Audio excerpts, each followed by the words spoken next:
Good morning. Our gospel reading for this morning in its older translation has one of the most famous verses of all Scripture. Render unto Caesar the things that are Caesar's, and unto God the things that are God's. I bet you've heard that a lot of times. I certainly have. I never quite knew who Caesar was when I was a kid, but after a while I caught on. The translation that is more used these days reads, Give therefore to the emperor the things that are the emperor's, and to God the things that are God's. It's a trick question. It's a setup.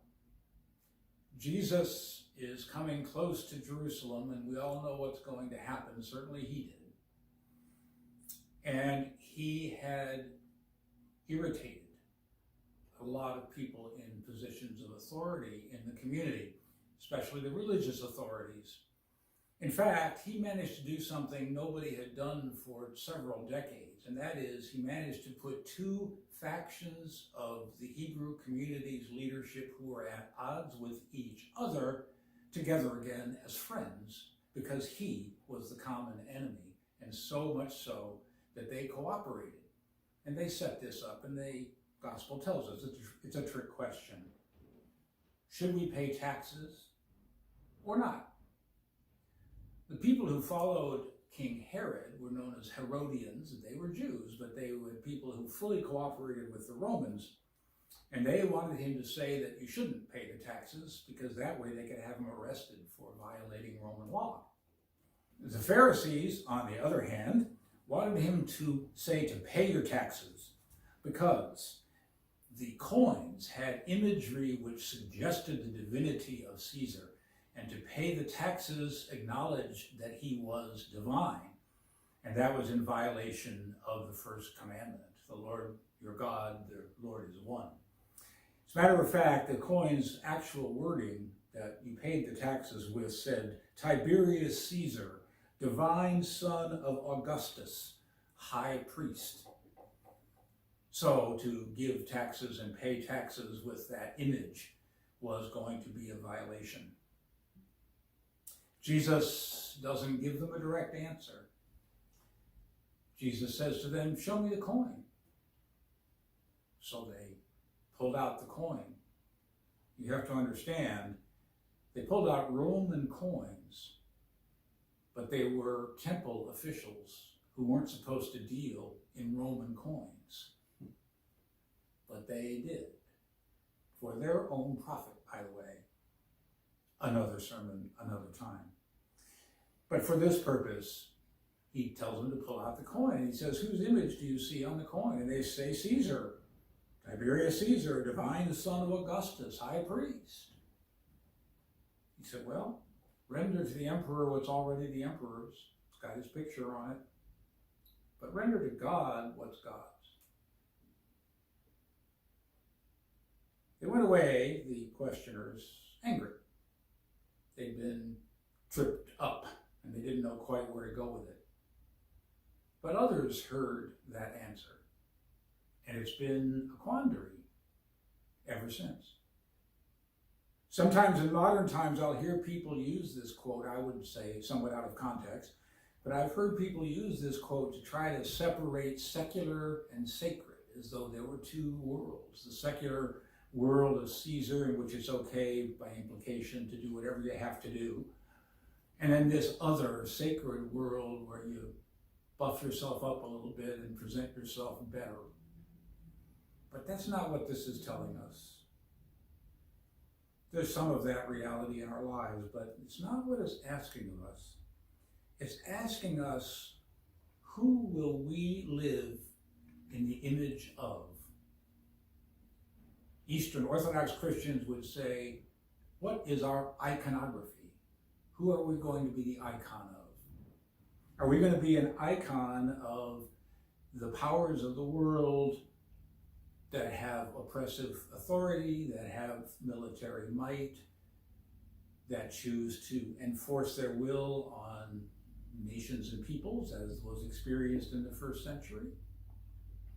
Is our icon going to be, we're as powerful as you are? Is our icon going to be, in other words, the coin of the realm? If you think about that for a minute, it might unsettle you. It unsettles me, because sometimes I suspect we look like we're icons of the world in which we live in a material way. Sometimes we have to be, of course, but sometimes I think we're more comfortable there than we admit.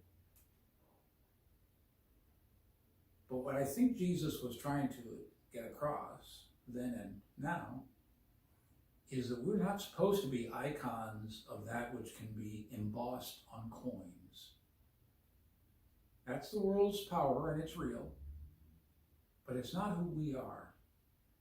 We are made, we are told in Genesis, in the image of God. That is to say, out of the imagination of a loving creator. That kind of image, the imagination, the envisionment.